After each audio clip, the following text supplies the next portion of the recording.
44 અંતર્ગત આપણને આજે બીજી વાત થોડી અંદર એડ કરું. આજે સમાજની આજે ધર્મના નામે આપણો સમાજ આજે વહેંચાઈ ગયો છે. વિચારધારાથી એક થઈ નથી રહ્યા.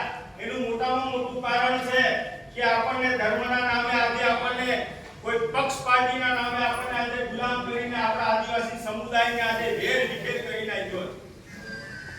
આદિવાસી સમુદાય આદિવાસી સમાજ કોઈ પણ જાતિ કે ધર્મ સાથે આદિવાસી સમુદાયને લેવા દેવા નથી. આદિવાસી નથી હિન્દુ, આદિવાસી નથી ક્રિશ્ચન, આદિવાસી નથી શીખ, આદિવાસી નથી બૌદ્ધ કે આદિવાસી નથી મુસ્લિમ. જ્યારે આ દેશની અંદર પ્રથમ વખત વસ્તી ગણતરી થઈ, પોપ્યુલેશન સેન્સસ થયું, એ વખતે આપણને એક ઓરિજિન કહેવામાં આવ્યા. ત્યારબાદ 10 વર્ષે જ્યારે ગણતરી થતી જાય છે પછી આપણને એક ઓરિજિનલ કહેવામાં આવ્યા. એની લિસ્ટ કીધા, ટ્રાઇબ કીધા અને છેલ્લે શેડ્યુલ ટ્રાઇબ કીધા. અને દેશ આઝાદ થયા પછી જ્યારે 1961-62 માં વસ્તી ગણતરી થાય છે ત્યારે આપણા બાપ દાદાઓના જે પ્રમાણપત્ર છે એમાં હિન્દુ ભેદ કે હિન્દુ આદિવાસી નામનો શબ્દ આવ્યો છે. એના પહેલા આદિવાસી કોઈ પણ આજે અમુક મૂર્ખ દુતારા અને અંધભક્તો જ્યારે આદિવાસી સમાજને અલગ કરવા માટે પોતાના રાજકીય રોટલા શેકવા માટે આજે જાતિ ધર્મ અને પક્ષ અને પાર્ટીના નામે આજે આપણને અલગ કરી રહ્યા છે. પણ મિત્રો હવે આપણે જાગૃત થઈને એકત્રિત થઈને આપણા સમાજના જે વિશેષ હક અને અધિકારો છે તેના માટે આપણે સૌએ જાગૃત થઈને એકત્રિત થઈને આપણે લડવું પડશે.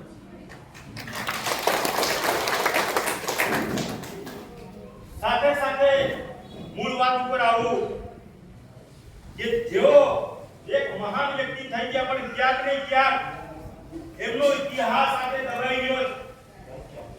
ખરેખર જે આપણે જે પણ આજે કંઈ પણ છે એ ફક્ત ને ફક્ત જો દેન હોય તો એ જયપાલસિંહ મુંડા સાહેબ છે. મિત્રો, દોસ્તો અને બહેનો, જે વખતે આ સૌનો લોકોએ આપણને શિક્ષા પર અધિકાર આપણને નતો આવ્યો. હું તો અંગ્રેજોને સલામ કરું છું કે આ દેશમાં જો અંગ્રેજો ના હોત તો આજે તમે અને હું આજે અહીંયા એકત્રિત કે ભેગા ના થયા હોત, આપણને શિક્ષણ ના મળ્યું હોત. ખરેખર અંગ્રેજો આ દેશની અંદર આવ્યા, દલિત, આદિવાસી, પછાતો સૌને શિક્ષણ આપવાનું કામ કર્યું અંગ્રેજોએ. ભલે એ લોકો એમના ધર્મના પ્રચાર પ્રસાર માટે ક્રિશ્ચિયન મિશનરીઓની સ્થાપના કરી, પણ એ જ મિશનરીમાં ભણી જયપાલસિંહ મુંડા સાહેબ વિદેશમાં ભણવા ગયા.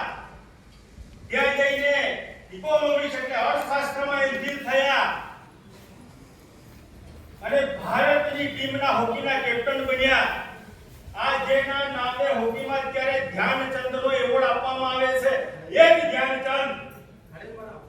જ ધ્યાનચંદ જયપાલસિંહ મુંડાના આગેવાની હેઠળ એમની ટીમનો એક ખેલાડી હતો. પણ એ આદિવાસી છે એટલે એનું ક્યારેય કોઈ ઇતિહાસમાં નામ નહીં છે.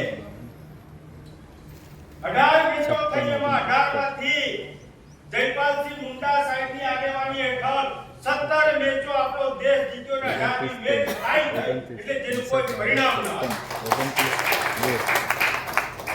અને જ્યારે વિદેશમાંથી અભ્યાસ કરીને પરત આપણા ભારત દેશની અંદર જ્યારે પરત આવે છે ત્યારે અત્યારે જેવી રીતે આ જમાનામાં દેશની સૌથી અઘરી જે પરીક્ષા લેવાતું હોય કલેક્ટર બનવા માટે યુપીએસસી ની અને આઈએએસ થઈને જ્યારે કલેક્ટર બનતા હોય એવી રીતે એ વખતે આઈસીએસ ની પરીક્ષા લેવાતી. અને જયપાલસિંહ મુંડા સાહેબ આપણા સમાજમાંથી પ્રથમ આઈસીએસ ઓફિસર એટલે કલેક્ટર થયા. તો જેવો તેવો બુદ્ધિશાળી વ્યક્તિ નહીં હોય અને બૃહદ ઝારખંડની માંગણી કરનાર પણ જયપાલસિંહ મુંડા સાહેબ હતા. ત્યારબાદ આ દેશનું જ્યારે બંધારણ જ્યારે ઘડાઈ ગયું તો એ ડ્રાફ્ટિંગ કમિટીના ચેરમેન ડોક્ટર બી.આર. આંબેડકર સાથે એ સંવિધાન સભાના જે આપણા દેશના કરોડો આદિવાસીઓનું જેઓ પ્રતિનિધિત્વ કરતા અને બંધારણ સભામાં તેઓએ ખુલ્લે કહ્યું कि आप लोग आदिवासियों को लोकशाही लोकतंत्र नहीं सिखा सकते, बल्कि आपको आदिवासियों से लोकशाही और लोकतंत्र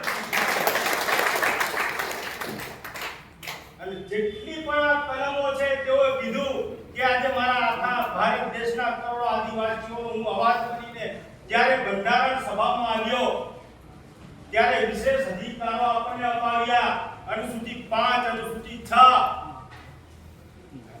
આજે આપણો વિસ્તાર છે શેડ્યુલ એરિયા તરીકે ઓળખવામાં આવે છે પણ કોઈ જગ્યાએ આપણને એવી અનુભૂતિ નથી થતી કે પર્ટિક્યુલર ફિલ્ડ ઉપર આજે પણ ભારત દેશનું બંધારણ ઇમ્પ્લિમેન્ટેશન નથી થયેલું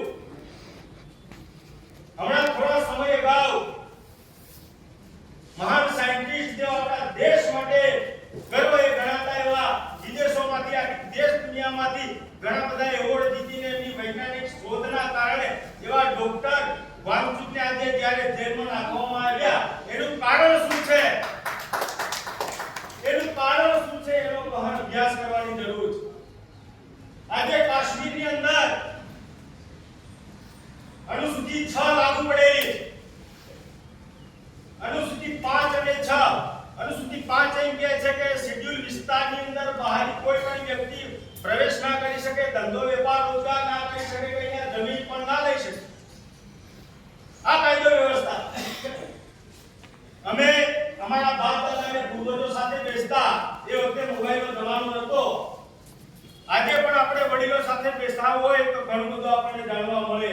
તો જે તે વખતે આજથી થોડાક વર્ષ પૂર્વેની વાત કરીએ તો આપણા ગામની અંદર જ્યારે કોઈ પણ બહારી વ્યક્તિ આવે, સગોવાળો હોય, પોલીસ હોય, કલેક્ટર હોય કે કોઈ પણ મોટો વડાપ્રધાન કેમ નથી હોતો, એને આપણા ગામની અંદર જો પ્રવેશ કરવો હોય તો ગામના મુખી કે પટેલની મંજૂરી કે પરમિશન લેવી પડતી કે નહીં? લેવી પડતી હતી ને. આજે પણ એ કાયદો છે પણ આપણે મોબાઈલ મચેડવામાંથી ઊંચા આવતા નથી એટલે આપણને ગઈ. એવી જ રીતે ડોક્ટર વાંગચુક ત્યાં પોતાના સંવિધાનિક હક અને અધિકાર માટે લડતા હતા. અનુસૂચિ 6 માં એટલો જ ફરક છે કે ત્યાંની જે કાશ્મીરની જે કન્યા છે એની સાથે કોઈ બીજા રાજ્યનો વ્યક્તિ લગ્ન કરે તો એ દીકરીનું ત્યાંથી એનું જે નાગરિકત્વ છે ઓટોમેટિક ખતમ થઈ જાય અને બહારી લોકો ત્યાં જમીન લઈ નથી શકતા કે વેચાણ નથી કરી શકતા. આજે થોડા વર્ષો પહેલા આ લોકો બહુ ખુશ થયા. કોઈ ભાજપ વાળો હોય તો માફ કરજો પણ કેવા જેવું કહીશ, આ ગધાઓ, આ મૂર્ખ, આ નાલાયક લોકોએ એટલો જશ્ન અને ઉજવણી બનાવી કે કલમ 370 ને કાશ્મીરમાંથી હટાવી દીધી. પણ મૂર્ખ માણસો કલમ 70 શું છે એ તમને ખબર નથી. કલમ 370 શા માટે હટાવી કે આજે અદાણી અને અંબાણી અને બીજા જેટલા પણ આ લોકોના સવર્ણ કરોડપતિ અમીર બાપની ઓલાદો છે ત્યાં કાશ્મીરમાં જઈને વસવાટ અને જમીન એ લોકોને લેવી અને ત્યાં હુકુમત ચલાવે છે. એટલે મિત્રો હમણાં થોડા ટાઈમ પહેલા એક સારા બહુ મોટા અધિકારી જોડે બેઠા, મારા સાથી મિત્ર અનિલ પણ છે, પણ વિગતે વાત કરશે. પણ આપણા સમાજ માટે આજે એક ગંભીર પરિસ્થિતિ આવીને ઊભી રહી છે. અમે સતત સુરેન્દ્રનગરથી અનિલભાઈને અમે અમારી ટીમ લડીએ છે પણ આપણે કોકનું સારું કરવા જતા હોય કે હાથ ખેંચવાને બદલે ઘણા બધા હોય ટાઈટર ખેંચવાવાળા મળ્યા એટલે એવું થાય છે કે હાલો આપણે ગમે એટલું કહીએ પણ આપણા સમાજની કોઈ જ મદદ નથી, કંઈ પડે નથી. તો શા માટે અમે અમારો પોતાનો આર્થિક અને બધી રીતે અમારો સમય વેસ્ટ કરીએ કોઈ મતલબ તાત્પર્ય નથી જણાવતું. પણ મિત્રો આપણા સમાજના ગણ્યા ગાંઠ્યા લગભગ હવે આઈએસ અને આઈપીએસ અધિકારીઓ બહુ ઓછા છે. એ પણ 2-3 વર્ષની અંદર પૂરા ખતમ થઈ જવાના છે. અને આ નવી પેઢીને હું એ જ કહેવા માંગુ છું કે મારા ભાઈઓ, મારા બહેનો, આ મોબાઈલની અને વોટ્સએપ યુનિવર્સિટી છોડી અને પુસ્તકોનું તમે રીડિંગ ચાલુ કરો, વાંચન કરો, યુપીએસસી અને જીપીએસસી માટે તૈયારી કરો અને આવનાર સમયમાં મોટા અધિકારી બની અને સંપૂર્ણ આદિવાસી સમાજનું નામ રોશન કરો એવી આશા અને અપેક્ષા સાથે મારી વાણીને વિરામ આપું છું. સાથે આજે જે આ કાર્યક્રમનું જે આયોજન કર્યું છે એવા તાલુકાના અખિલા જયેશભાઈ સોનિયાબેન દામોદ અંકેશભાઈ અને મધ્યપ્રદેશથી વધારે જે ટીમ છે તેઓ ખરેખર ખૂબ ખૂબ ધન્યવાદ અને અભિનંદનને પાત્ર છે અને મને અહીંયા બોલાવી મારી વાત રજૂ કરવાનો મને અવસર જે આપ્યો તે બદલ ફરીથી આપનો ખૂબ ખૂબ આભાર વ્યક્ત કરું છું અને ઘણી ક્યાંથી જે લોકો થાકી ગયા પણ હશે કોકને કંટાળો પણ આવશે આવ્યો હશે તે છતાંય મને સાંભળ્યો એ બદલ આપ સૌનો આભાર